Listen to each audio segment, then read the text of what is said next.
तो मुझे ये पता था कि मुझे ऐसे लोगों से कम्पीट करना है जो काफ़ी टाइम से तैयारी कर रहे हैं। काफ़ी ऐसे लोग होंगे जो स्पेक्ट्रम लक्ष्मीकांत काफ़ी बार पढ़ चुके होंगे।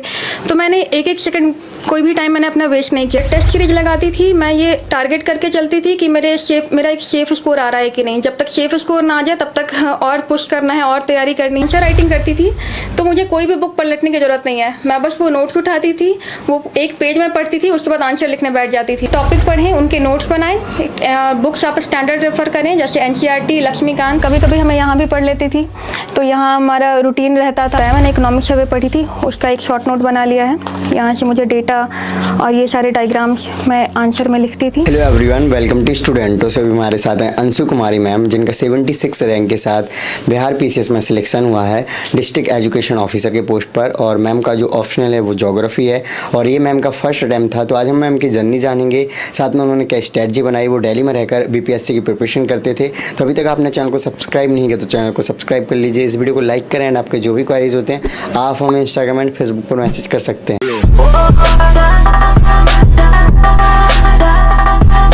हेलो फ्रेंड्स, ये मेरा रूम है। मैं यहाँ अपनी रूममेट दीपिका दीदी के साथ रहती हूँ। इधर मेरे कपड़े रखे हैं, हम दोनों के कपड़े इनफैक्ट रखे हैं। ऊपर हमारी बुक्स रखी हैं जो मैंने कर्टन से ढक लिए हैं। ये हमारा स्टडी टेबल है। मेनली तो हम लोग लाइब्रेरी में पढ़ते थे, बट कभी कभी हमें यहाँ भी पढ़ लेती थी।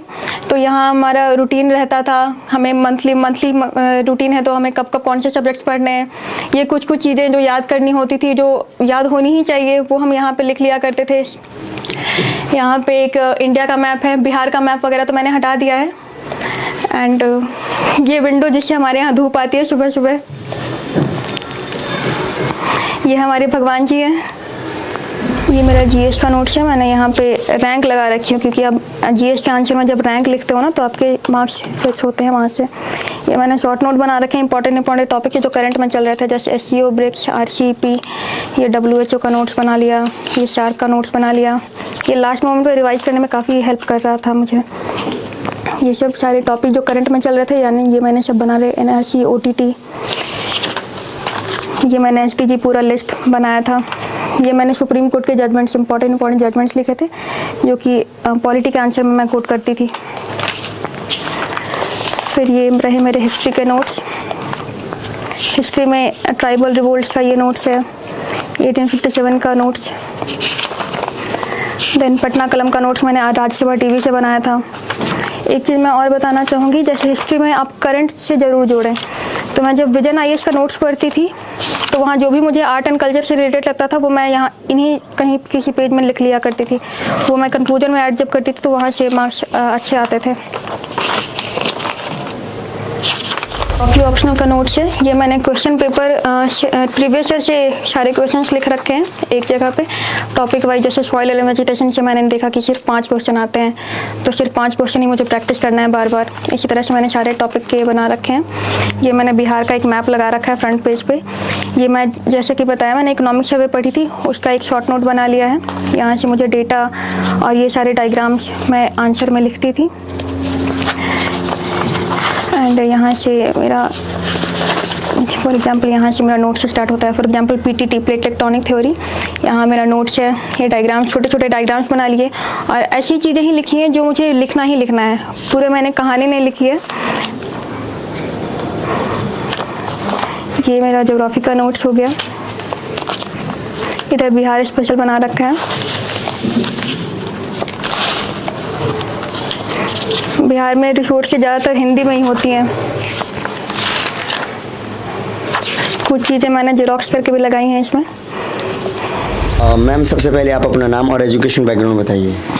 मेरा नाम अंशु कुमारी है। मैंने 2019 में BTech in electronics and communication engineering की है। मेरा कॉलेज ग्रेटर नोएडा में पढ़ता था और 2019 के बाद मैंने मेरे पास जुलाई के बाद 2-3 महीने टाइम बचे, उसके बाद मैंने प्रीलिम्स की तैयारी की और उसके बाद मेंस की तैयारी, और अभी मैं यहाँ हूँ। ओके, सो मैम आपको कब लगा कि आपको यूपीएससी या फिर सिविल सर्विसेज की प्रिपरेशन करना चाहिए? मैं जब बीटेक 3rd ईयर में थी तभी से मेरा एक्चुअली झुकाव तो मेरा सिविल सर्विसेज के तरफ बचपन से ही था, स्कूल टाइम से ही था। लेकिन परिवार में जानकारी के अभाव से मैंने बीटेक की ताकि एक सिक्योर जॉब मुझे मिल पाए। एंड 3rd ईयर में आने के बाद मुझे लगा कि मुझे बिहार पीसीएस में अपेयर होना चाहिए क्योंकि मेरे अड़ोस पड़ोस में भी काफ़ी लोग पेपर दे रहे थे और निकाल रहे थे। देन मैंने फाइनल ईयर में पास आउट होने के बाद मैंने तैयारी शुरू कर दी। ओके, आप कहाँ से बिलोंग करते हो मैम? मैं पटना जिला के एक छोटे से गांव ढनाचक से बिलोंग करती हूँ। ओके, सो जब आपने देखा कि मैम आपका फाइनल सिलेक्शन हो गया और उसके बाद आपका क्या रिएक्शन था, आपके फैमिली वालों का क्या रिएक्शन था, क्योंकि आपका फर्स्ट अटैम्प्ट था और आपने अभी बताया कि आपकी एज भी कम है? जी। मैंने जब बीटेक में एक्चुअली जब मैं बीटेक में थी तो मेरा एक डिसीजन था जिसके खिलाफ बहुत सारे पेरेंट्स और टीचर्स भी थे कि मैंने कॉलेज प्लेसमेंट छोड़ दी थी। तो मुझे काफ़ी सारे ताने भी सुनने को मिलते थे कि मैंने जॉब छोड़ दी। देन वो बीटेक के बाद जो होता है ना, बीटेक वाले इंजीनियरिंग करके बेरोजगार बैठ गए, देन वो सारे ताने मुझे सुनने को बंद हो गए। तो मुझे खुशी हुई कि मेरे ऊपर से बेरोजगारी वाला टैग हट गया। मैं फाइनली जॉब मुझे मिल गई। ओके, सो जब मैम आप इस प्रिपरेशन में आए तो आप डिफरेंट बैकग्राउंड से थे, फिर आप ह्यूमैनिटीज़ के सब्जेक्ट पढ़ने को मिले, तो कैसे आपने स्ट्रेटजी बनाई या फिर कहाँ से गाइडेंस लिया, कैसे रिसोर्सेज को कलेक्ट करना स्टार्ट किया? देखिए, मैंने जब बीटेक के बाद आई, बीटेक में तो मेरे पास टाइम बहुत ही लिमिटेड होता था। तो मुझे ये पता था कि मुझे ऐसे लोगों से कम्पीट करना है जो काफ़ी टाइम से तैयारी कर रहे हैं। काफ़ी ऐसे लोग होंगे जो स्पेक्ट्रम, लक्ष्मीकांत काफ़ी बार पढ़ चुके होंगे। तो मैंने एक सेकंड कोई भी टाइम मैंने अपना वेस्ट नहीं किया। मुझे बस ये मान के किया तैयारी कि ये मेरा फर्स्ट अटैम्प्ट है, मुझे इसको लास्ट अटैम्प्ट की तरह देना है। तो मैंने जब लास्ट ईयर जो कोरोना आया था, मैं तब भी घर नहीं गई थी। मैंने 2 साल दिवाली, होली सब यहीं पे मनाया अपने इस छोटे से रूम में। और रिसोर्सेज वगैरह मैंने अपने फ्रेंड से बात करके, जो लोग तैयारी कर रहे थे उनसे बात करके मैंने रिसोर्सेज इकट्ठा किए और तब से तैयारी मैंने स्टार्ट कर दी। ओके, सो मैम प्रीलिम्स की स्ट्रेटजी बताइए कि आपने प्रीलिम्स के लिए कौन सी बुक्स पढ़ी, क्या स्ट्रेटजी बनाई, रिवीजन कैसे किया? प्रीलिम्स के लिए मैं जब जुलाई में मेरा कॉलेज ख़त्म हो गया था, उसके बाद मेरे पास 3 महीने बचे थे। तो 3 महीनों में मैंने घटना चक्र की, हिस्ट्री की, क्योंकि मैंने जब पहले तो पेपर एनालिसिस किया था मैंने, तो उसमें मुझे पता चला कि हिस्ट्री और करंट अफेयर्स का मेजर पोर्शन आता है। तो मैंने सबसे पहले हिस्ट्री किया। हिस्ट्री में वो भी मुझे पता चला कि मॉडर्न हिस्ट्री सबसे ज़्यादा सवाल आते हैं एंड मेडिएवल में मराठा एंड 1-2 ऐसे टॉपिक हैं जिनसे ज़्यादा सवाल आते हैं। एंशिएंट से बहुत ही लिमिटेड सवाल आते हैं, 1-2 सवाल आते हैं। तो मैंने उसी पेपर एनालिसिस के अकॉर्डिंग मैंने अपनी तैयारी की, उसी सब्जेक्ट को कैसे कैसे टाइम देना है वैसे मैंने तैयारी की। सबसे पहले मैंने हिस्ट्री प्रिपेयर किया घटना चक्र से एंड स्पेक्ट्रम पढ़ी मैंने, वो स्पेक्ट्रम एंड एनसीईआरटी। एंड मैं ये बताना चाहूँगी, मैंने किसी बुक को थॉरोली लाइन बाय लाइन नहीं पढ़ा। जैसे कि जब मैं पढ़ रही हूँ, मुझे क्विट इंडिया मूवमेंट के बारे में कुछ कन्फ्यूजन हो रहा है, तो मैंने स्पेक्ट्रम खोली, वो बस क्विट इंडिया मूवमेंट वाला टॉपिक पढ़ा। वही मैंने एनसीईआरटी में भी वो टॉपिक पढ़ा एंड मैंने ऐसे पढ़ी है सारी किताबें बहुत सी पढ़ी हैं, लेकिन लाइन बाय लाइन मैंने किसी बुक को नहीं पढ़ा है। हिस्ट्री तैयार करने के बाद उसके बाद सेकंड इंपॉर्टेंट आ जाता है करंट अफेयर्स। करंट अफेयर्स के लिए मेरे पास टाइम लिमिटेड था, 3 महीने टाइम थे, न्यूज़पेपर में पढ़ नहीं सकती थी।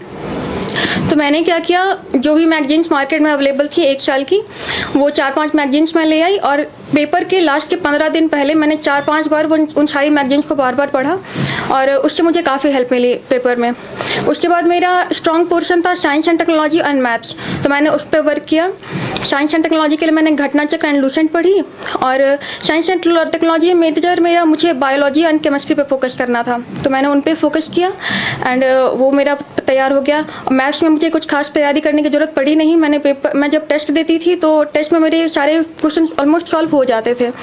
इसके अलावा बचता है पॉलिटी से आते हैं 10 सवाल, तो पॉलिटी के लिए मैंने घटना चक्र पढ़ी। घटना चक्र जब मैं पढ़ रही थी तो मुझे लगा, मैंने ये फील किया कि कुछ ही आर्टिकल्स हैं, कुछ ही सवाल हैं जो बार बार रिपीट होते हैं। तो मैंने उसके 4-5 पेज के नोट्स बना लिए एंड मैं उसी को बार बार पढ़ती थी, वो मुझे मेमोराइज हो गए। एंड बाकी तो फिर ज्योग्राफी का मुझे ऐसा कुछ लगा नहीं प्रीवियस ईयर देखने के बाद कि ये प्रीवियस ईयर से रिपीट हो रहा है, तो ज्योग्राफी मैंने ऐसे तैयार नहीं की प्रीलिम्स के लिए कुछ खास। एंड जब मैंने टेस्ट दिया, एक और मैं बात बताना चाहूँगी, मेरे पास 2 महीने टाइम थे, तो मैं इन 2 महीनों में मैंने 50 से 60 टेस्ट सीरीज लगाई थी प्रीलिम्स के लिए। और टेस्ट सीरीज लगाती थी, मैं ये टारगेट करके चलती थी कि मेरा एक सेफ स्कोर आ रहा है कि नहीं। जब तक सेफ स्कोर ना आ जाए तब तक और पुश करना है और तैयारी करनी है, और मैं इसी चीज़ को मोटिवेशन मान के पढ़ती थी कि मैं जब तक सेफ स्कोर ना ले आऊँ टेस्ट सीरीज में तब तक मुझे और मेहनत करनी है और पढ़ना है। तो ये हो जाता है। और एक बिहार स्पेशल आता है बिहार बीपीएससी के प्रीलिम्स एग्जाम में, तो बिहार स्पेशल के लिए मैंने बिहार समग्र एंड इम्तियाज का ये एक क्वेश्चन बैंक पे बुक आता है, मैंने वो पढ़ी थी। ओके मैम, सो अब बात करें मैम मेंस की स्ट्रेटजी की, तो मेंस के बारे में बताइए, क्योंकि उसमें नोट्स और आंसर राइटिंग भी करनी होती है। हाँ, तो मेंस के लिए मेरे लिए एक्चुअली मैं मेंस की अगर बात कहूँ तो मेरे लिए कोरोना एक वरदान साबित हुआ, क्योंकि कोरोना की वजह से पेपर बार बार डिले हो रहा था और ये टाइम मुझे मिल गया मेरी तैयारी के लिए। क्योंकि जैसा कि मैंने बताया कॉलेज टाइम पे तो मेरी कोई प्रिपरेशन नहीं थी और मैं इंजीनियरिंग बैकग्राउंड से थी, तो मेरा कोई बेसिक भी नहीं था। तो मेरे पास जो ये टाइम मिला कोरोना का लॉकडाउन वाला, ये मैंने मेंस की तैयारी में दिया। तो मेंस की तैयारी में मैंने सबसे पहले ऑप्शनल से शुरुआत की। ऑप्शनल के लिए मेरा ऑप्शनल ज्योग्राफी था, तो ज्योग्राफी के लिए मैं सबसे पहले सिलेबस एंड क्वेश्चन बैंक, तो क्वेश्चन बैंक के अकॉर्डिंग मैंने क्या किया, नोट्स बनाना शुरू किया।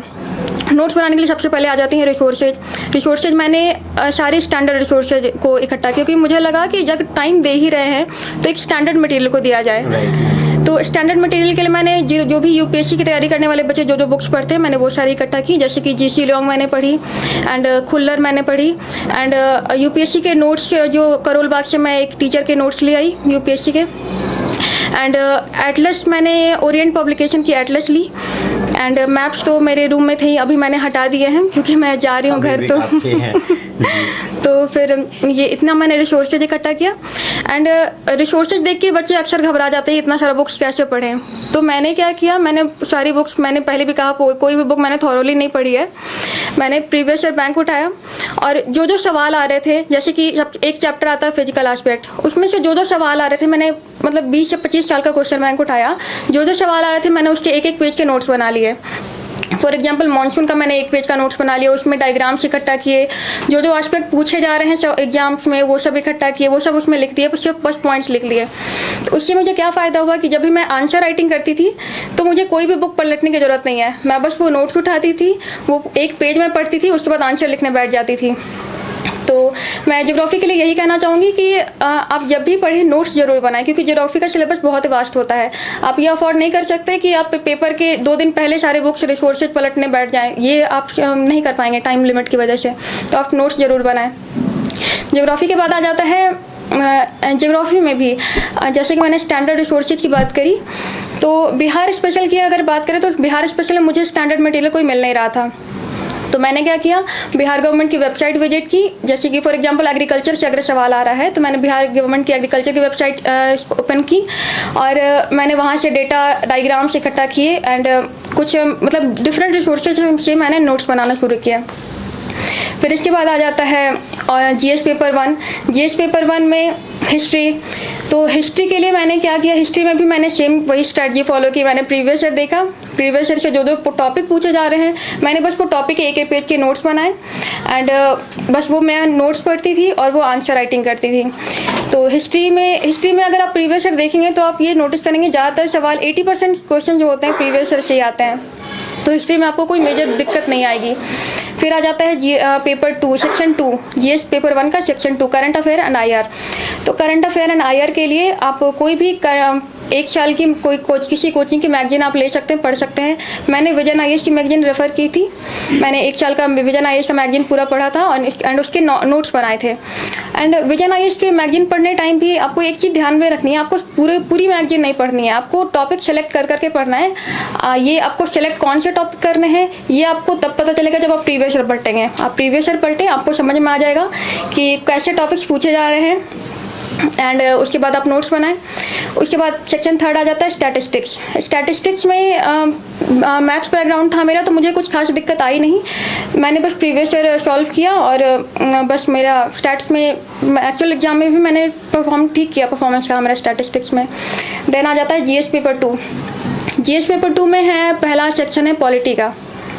तो पॉलिटी के लिए मैंने लक्ष्मीकांत पढ़ी एंड लक्ष्मीकांत पढ़ने के बाद मैंने प्रीवियस ईयर जब पढ़ा तो कुछ ही टॉपिक हैं जो रिपीट हो रहे हैं। एज इट इज़ क्वेश्चन तो रिपीट नहीं होगा वहाँ पे, लेकिन टॉपिक रिपीट हो रहे हैं। तो आप वही सेलेक्टिव टॉपिक पढ़ें, उनके नोट्स बनाएं, बुक्स आप स्टैंडर्ड रेफर करें जैसे एनसीईआरटी, लक्ष्मीकांत एंड पॉलिटी में एक चीज़ और मैं कहना चाहूँगी, आंसर राइटिंग में आप सुप्रीम कोर्ट के जजमेंट्स, आर्टिकल्स, पार्ट्स, आपको जो भी चीज़ें ऐसी लग रही हैं जो मार्क्स फेच कर सकता है, ये सारी जो चीज़ें ज़रूर मेंशन करें। फिर आ जाता है पॉलिटी के बाद सेक्शन 2 है economics and geography. Economics and geography में मार्क्स फेच करने के लिए मेरा जो स्ट्रेटजी था वो था इकोनॉमिक सर्वे। मुझे इकोनॉमिक सर्वे जो बिहार गवर्नमेंट की आती है, मैंने ओरिजिनल इकोनॉमिक सर्वे पढ़ी थी एंड उससे नोट्स बनाए थे। मेरे सारे डेटा इकोनॉमिक सर्वे के होते थे एंड उससे मैंने डायग्राम्स, बार ग्राफ, पाई डायग्राम सारे मैंने उससे रेफर करके उससे डायग्राम्स बनाए थे। एंड मुझे लगता है इकोनॉमिक ज्योग्राफी में मार्क्स फेच करने के लिए ये एक काफ़ी अच्छा सोर्स है economic survey. And economic geography के बाद आ जाता है ज्योग्राफी में। अगर आप ज्योग्राफी ऑप्शनल के स्टूडेंट हैं तो यहाँ पे आपको एज मिल जाता है, आपकी मैप प्रैक्टिस अच्छी खासी हुई रहती है। आप यहाँ पे अगर मैप बनाते हैं, बिहार का मैप, इंडिया का मैप एंड वर्ल्ड मैप, तो आपके अच्छे स्कोर बनते हैं। देन आ जाता है साइंस एंड टेक्नोलॉजी। तो साइंस एंड टेक्नोलॉजी के लिए मुझे प्रॉब्लम फेस हुई थी कि मुझे रिसोर्स नहीं मिल रहा था, मैं कहाँ से पढूं।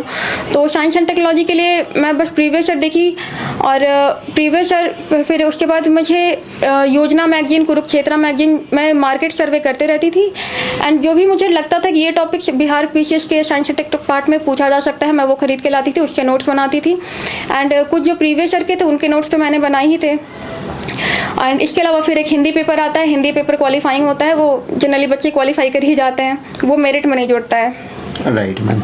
ओके, सो मैम आपका मीडियम और ऑप्शनल क्या था वैसे? मेरा मीडियम इंग्लिश था एंड मेरा ऑप्शनल ज्योग्राफी था। ओके, सो ज्योग्राफी का कितना ज़्यादा रोल रहा आपकी सफलता में? ज्योग्राफी का रोल मैं काफ़ी हद तक कहूँगी था, क्योंकि ज्योग्राफी की वजह से सबसे पहली चीज़ मैंने जो फेस की, ज्योग्राफी में काफ़ी टाइम लिमिट बहुत का है, मतलब time constraint and space constraint होता है। 12 क्वेश्चन लिखने हैं आपको, एक क्वेश्चन 15 मिनट में ख़त्म करना है एंड 36 पेज मिलते हैं और एक मतलब पेज भी लिमिटेड है एंड टाइम भी लिमिटेड है। तो अगर आप मैंने जब ज्योग्राफी में आंसर राइटिंग कर ली तो मुझे जीएस में कुछ खास नहीं लगा था। जब मतलब अगर 12 क्वेश्चन लिख ले रही हूँ तो 8 क्वेश्चन मुझे कोई बड़ा डील नहीं लगा। तो एक तो मुझे ज्योग्राफी ने टाइम मैनेज करना और स्पेस मैनेज करना सिखाया, और दूसरा मैंने ज्योग्राफी से डायग्राम प्रैक्टिस करना सीखा, जो कि मुझे जीएस में मार्क्स फेच करने में हेल्प की। ओके, और इंटरव्यू के लिए क्या किया मैम? इंटरव्यू के लिए मैंने मेंस के बाद एक्चुअली मैं जब मेंस दे कर आई थी 28 नवंबर को, तो उसके बाद जस्ट 27 दिसंबर को मेरा 66वीं का प्रीलिम्स था। तो मैं तो उसके बाद प्रीलिम्स में लग गई थी, प्रीलिम्स की तैयारी करने लग गई थी। जब मैं प्रीलिम्स देकर आई सॉरी ओके, जब मैं प्रीलिम्स देकर आई उसके बाद मुझे लगा कि मेंस इंटरव्यू के लिए कुछ प्रिपेयर करना चाहिए। तो इंटरव्यू के लिए मैं घर में ही मिरर के सामने बैठ के इंटरव्यू देती थी एंड मैंने एक दृष्टि आईएएस का इंटरव्यू प्रोग्राम लिया था। वहाँ से मुझे काफ़ी कॉन्फिडेंस गेन हुआ एंड बस मैं जब एक्चुअल इंटरव्यू में गई तो एक्चुअल इंटरव्यू मेरा काफ़ी ज़्यादा फ्रेंडली हुआ, क्योंकि जब इंटरव्यू बोर्ड ने मुझसे पूछा कि आपकी सर्विस प्रेफरेंस क्या है, तो मैंने सर्विस प्रेफरेंस में बस 4 पोस्ट डाली थी, क्योंकि मैं बाकी सारी के लिए एलिजिबल ही नहीं थी अंडर एज होने की वजह से। तो उन्होंने यहाँ से उनको एक सॉफ्ट कॉर्नर आ गया था और उन्होंने मेरा इंटरव्यू काफ़ी फ्रेंडली चला था। तो इंटरव्यू मेरा काफ़ी अच्छा हुआ वहाँ पे। Right ma'am. Okay, so ma'am revision आप कैसे करते थे बुक्स का? मैंने बुक्स की रिवीजन नहीं की, मैंने बुक्स से रिवाइज ना करना पड़े इसलिए मैंने नोट्स बनाए थे। मैंने नोट्स अभी रख रखे हैं, तो रिवीजन तो मैं वही नोट से करती थी। और हाँ, डायग्राम्स आप जब भी बनाएं स्टैंडर्ड मटेरियल का बनाएं, क्योंकि वहाँ से आपको मार्क्स फेच होते हैं। Right ma'am. ओके, और मैम करंट अफेयर्स के लिए आपने जैसे मैगजीन्स बताई, तो न्यूज़पेपर की ज़रूरत नहीं है बिहार में? नहीं, ऐसा नहीं है, न्यूज़पेपर की ज़रूरत है। न्यूज़पेपर मैंने प्रीलिम्स के टाइम नहीं पढ़ी क्योंकि मेरे पास टाइम नहीं था। उसके बाद जब मेरे पास प्रीलिम्स देने के बाद जब टाइम बचा तो न्यूज़पेपर का तो बहुत ही इंपॉर्टेंस है, क्योंकि बिहार का करंट आप कवर नहीं कर पाएंगे, किसी भी मैगजीन में पूरा कवर नहीं कर पाएंगे। बिहार का करंट कवर करने के लिए सबसे अच्छा सोर्स है बिहार का जो दैनिक जागरण का पटना संस्करण आता है, वो पढ़ें। वो उससे बिहार का करंट मतलब आपका थॉरोली कवर हो जाएगा 1 साल का अगर आप पढ़ लेते हैं। तो मेरे पास तो टाइम कंस्टेंट था, इसलिए मैं न्यूज़पेपर नहीं पढ़ पाई। ओके, और टाइम टेबल आप क्या फॉलो करते थे डेली? टाइम टेबल मैं पेपर पे डिपेंड करता है। जैसे कि अगर प्रीलिम्स था, प्रीलिम्स में मेरे पास काफ़ी टाइम कम था। वैसे तो मेरा पूरी जर्नी में मेरा टाइम कम था। प्रीलिम्स में क्या करती थी मैं, सुबह 11 बजे 11 से 1 मेरा टेस्ट होता था। टेस्ट देती थी मैं 2 घंटे का। उसके बाद 1 से 3 बजे तक मैं टेस्ट का डिस्कशन करती थी, रिवीजन करती थी। मैं लाइब्रेरी में बैठ के पढ़ती थी, तो वहाँ पे एक हमारा ग्रुप था, वहाँ पे मैं डिस्कशन करती थी। उसके बाद 3 बजे से आके मैं यहाँ पे मैं अपनी रूममेट के साथ रहती थी। यहाँ पे खाना वाना बनाना, थोड़ा लंच वंच करके मैं 5 बजे से दोबारा से घटना चक्र करने बैठ जाती थी। तो 3 घंटे घटना चक्र कर लिया। फिर उसके बाद वापस से रूम पे आके फिर से डिनर की तैयारी की। डिनर करने के बाद वापस से 3 घंटे घटना चक्र किया एंड फिर वापस से रूम पे आके लेटने टाइम एक बिहार समग्र एक बार पलटते पलटते फिर मैं सो जाती थी। एंड फिर अगले दिन से फिर वही रूटीन। तो आपको लग रहा होगा कि मेरा रूटीन काफ़ी हेक्टिक था, लेकिन अगर आप 1-2 दिन का लगेगा कि आप बहुत ज़्यादा थक रहे हैं, लेकिन 2-3 दिन बाद आपकी बॉडी यूज टू हो जाएगी, उसके बाद आप अडॉप्ट कर लेंगे। अगर आप 2 महीने टाइम दे रहे हैं तो आपको करना तो पड़ेगा ये, क्योंकि आपको ऐसे लोगों से कम्पीट करना है जो सालों से तैयारी कर रहे हैं। Right ma'am. So ma'am last में आपका क्या मैसेज रहेगा जो यूपीएससी या फिर बीपीएससी की प्रिपरेशन करना चाह रहे हैं स्टूडेंट्स? मैसेज मेरा यही है, आप अपने ऊपर भरोसा रखें और जो लोग आपको नीचा दिखा रहे हैं आप उस चीज़ को मोटिवेशन की तरह लें एंड अपने ऊपर भरोसा रखें, तैयारी पे ध्यान दें एंड सक्सेस कभी वेस्ट नहीं जाती है। अगर आप मन से मेहनत करेंगे तो आपको इसका रिजल्ट ज़रूर मिलेगा। Okay, so thank you so much ma'am for your lovely message. So guys, आपने देखा कि मैम ने अपनी जर्नी को आपके साथ डिटेल में शेयर किया। सो आई होप आप इनकी जर्नी से इंस्पायर हो गए, साथ में कुछ सीखने को मिला होगा। तो अभी तक आपने चैनल को सब्सक्राइब नहीं किया तो चैनल को सब्सक्राइब कर लीजिए, इस वीडियो को लाइक करें एंड आपके जो भी क्वारीज होते हैं आप हमें इंस्टाग्राम एंड फेसबुक पर मैसेज कर सकते हैं। इन सभी के लिंक वीडियो के डिस्क्रिप्शन में। जय हिंद।